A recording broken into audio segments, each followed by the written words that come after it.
Hello there, friend. Welcome to Start Early Today, your daily dose of mindfulness and positivity. Hope you're doing well wherever you may be.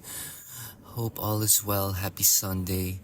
I'm here to remind all of us to not sweat the small stuff, and they're all small if we expand our perception and take time to stop and pause and step back and relax everything. And when we relax, we tune into our source, we tune into the one, the maker, the mystery, the unified field. It has been said in many literature and writings, one of which is in my hand right now. It's a classic. It's called Don't Sweat the Small Stuff, and it's all small stuff by Richard Carlson. I love this retro books, retro self-help. I think this was published in 1997. Let's open to a page and just riff on some insights. Page 81. Become aware of your moods and don't allow yourself to be fooled by the low ones. Your own moods can be extremely deceptive. They can, and probably do, trick you into believing your life is far worse than it really is. When you're in a good mood, life looks great. You have perspective, common sense, and wisdom. In good moods, things don't feel so hard. Problems seem less formidable and easier to solve. When you're in a good mood, relationships seem to flow and communication is easy. If you're criticized, you take it in stride. On the contrary, when you're in a bad mood, life looks unbearably serious and difficult. You have very little perspective. You take things personally and often misinterpret those around you as you impute malignant motives into their actions. Here's the catch. People don't realize their moods are always on the run. They think instead that their lives have suddenly become worse in the past day or even the last hour. So, someone who is in a good mood in the morning might love his wife, his job, and his car. He's probably optimistic about his future and feels grateful about his past. But by late afternoon, if his mood is bad, he claims he hates his job, thinks of his wife as a nuisance, thinks his car is a junker, and believes he's going nowhere in his career. If you ask him about his childhood while he's in a low mood, he'll probably tell you it was extremely difficult. He will probably blame his parents for his current plight. Such quick and drastic contrasts may seem absurd, even funny, but we're all like that. In low moods, we lose our perspective and everything seems urgent. We completely forget that when we are in a good mood, everything seems so much better. We experience the identical circumstances, who we are married to, where we work, the car we drive, our potential, our childhood, entirely differently, depending on our mood. When we are low, rather than blaming our mood as would be appropriate, we instead tend to feel that our whole life is wrong. It's almost as if we actually believe that our lives have fallen apart in the past hour or two. The truth is, life is almost never as bad as it seems when we're in a low mood. Rather than staying stuck in a bad temper, convinced you are seeing life realistically. You can learn to question your judgment. Remind yourself, of course, I'm feeling defensive, angry, frustrated, stressed, depressed. I'm in a bad mood. Always feel negative when I'm low. When you're in a bad mood, learn to pass it off as simply that. An unavoidable human condition that will pass with time if you leave it alone. A low mood is not the time to analyze your life. To do so is emotional suicide. If you have a legitimate problem, it will still be there when your state of mind improves. The trick is to be grateful for our good moods and graceful in our low moods, not taking them too seriously. The next time you feel low, for whatever reason, remind yourself this too shall pass, and it will. The beautiful gift of knowingness, the knowingness of impermanence. Know that everything passes, that everything is just like a cloud in the mist, which shall disappear. So honor it for what it is right now and uncover its gifts. Maybe it's a gift of a lesson to become stronger, a lesson to become more sharp and more attuned to some values that we are chosen to be an exemplification of. You are a medium, a conduit of the divine, and to become divine, to truly tap into that pure joy, one must be open. One must be able to let go and know how the mind works, such as thinking is only caused by our choice of thinking them, that you can always liberate yourself from these entangling thoughts. We are the ones who chose to indulge in them, to eat them, to wear them, to identify with them. And these are all choices. We might be running on autopilot because of habits, but we can disrupt the pattern by making a quick pause, taking a step back, taking a deep breath, do your modality of choice. It can be yoga, it can be tapping, it can be a moment-to-moment mindful observation of what is in front of you. Just see things for what they are. Moods are just moods. It's just that is only where you have brought yourself. So cut out the complaining, cut out the blaming.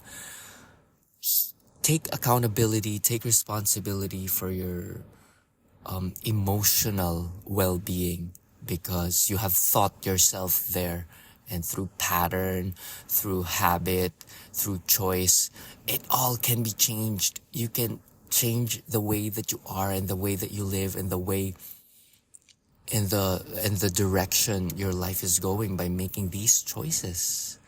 So make the wiser choice. Books are out there, insights are out there. If your spirit is calling you to be better, to become better, to be a more awesome version of yourself, the path is there. The path is there. But it starts with the simple acts. Before you run a marathon, you need to put on your shoes. So it's 1% each day. It's one word if you're updating your blog for SEO. If you want to put in the right keywords, it's word per word, letter per letter, thoughts per thoughts, insight per insight, brick per brick. So what a beautiful lesson from this book is to be aware. The key takeaway from this book or from this specific reading or for today is just to be aware of your moods. Be aware of your moods and know that you're the one who has brought you there. If you're in a bad mood, just sit, just breathe, straighten up the spine, do some physical exercises, maybe some push-ups or some stretching, and look up at the sky. And as long as you're living, there's more good thing happening to you than bad. As long as you're breathing, everything's well. As long as you have clean water, you're good. You're good. You're free. It's just this habit of to be caged in our own delusions. It's a habit. You can easily melt that by changing the way you think. There's a good book out there. It's called 101 Essays by Brianna Wiest. It's called 101 Ways to Change Your Thinking, and she's a good explainer as well. She's a good artist of words. I highly recommend you listen to that. And listen to yourself. Listen to yourself too, because lessons and knowledge is futile and useless if not integrated by the other side of your brain. Because the one learns and the one integrates the learning. So create the newest version of yourself that you can. Become aware of your moods.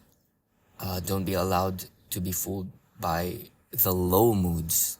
The low moods are just energetic states wherein you feel trapped when you're thinking in a very small way. That is the ego's world.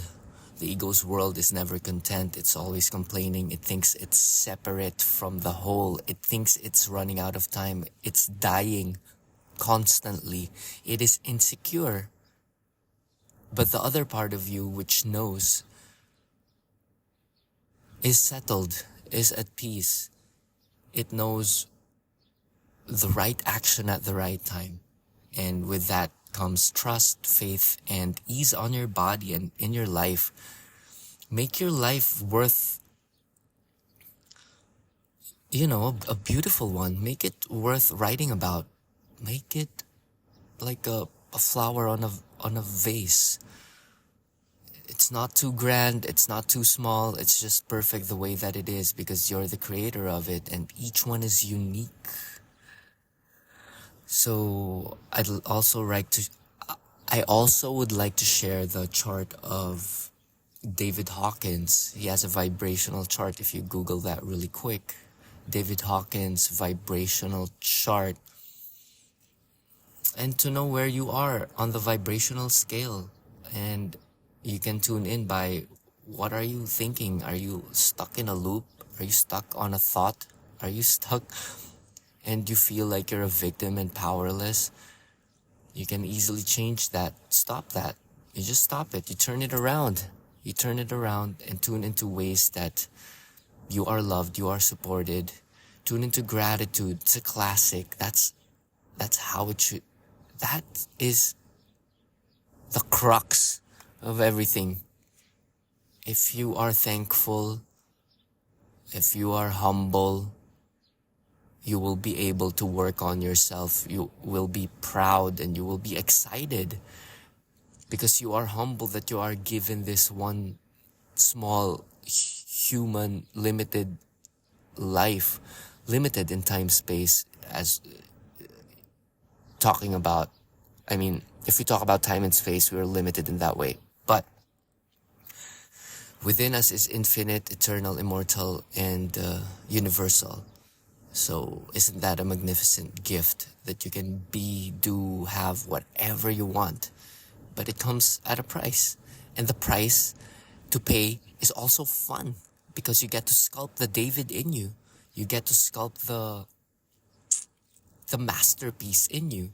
But you need to go through the law. You need to go through phases and levels. Just like Picasso when he studied all of the rules of art so that he can have fun in the end by breaking those rules. So know your playing field. Know your life by knowing your mind. Know how the mind works and know that it is your choice. What you're gonna do today about it is your choice. What you're gonna think about all day is your choice. Who you're gonna spend your time with is your choice. And therefore, by osmosis, you're gonna be like them. You're the average of the 5 person you most spend your time with. And this doesn't necessarily mean physically hanging out or physically being with. It's the average of the 5 people you listen to on media, podcasts, or books. Who do you look up to? Are you studying them? Are you following their footsteps?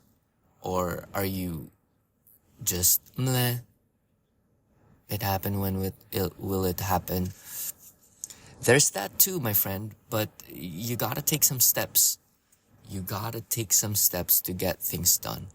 And if we get out of this spell of resistance, we're too resistant to resistance at times.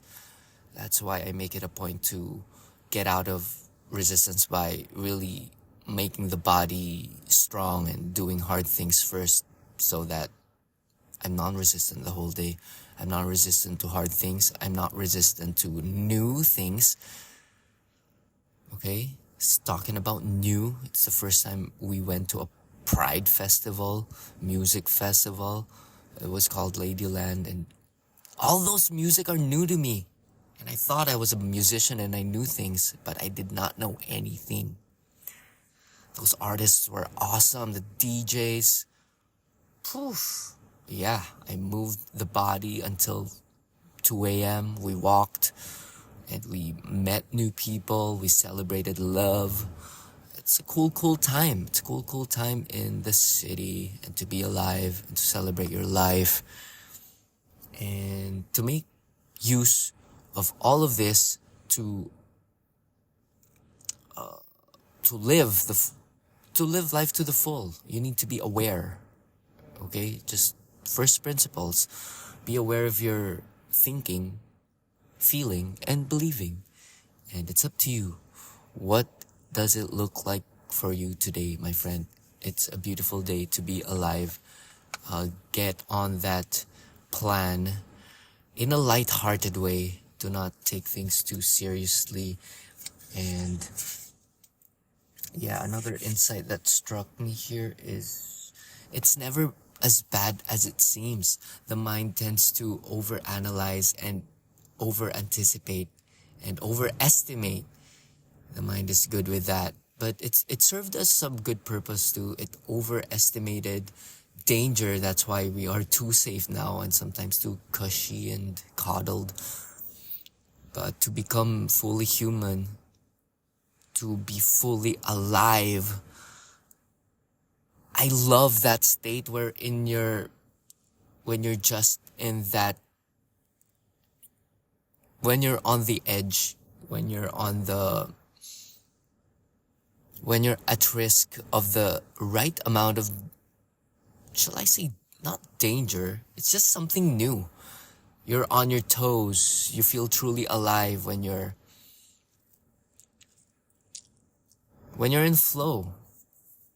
When it's not too boring that you're sleepy, and when it's not too exciting that you're frazzled.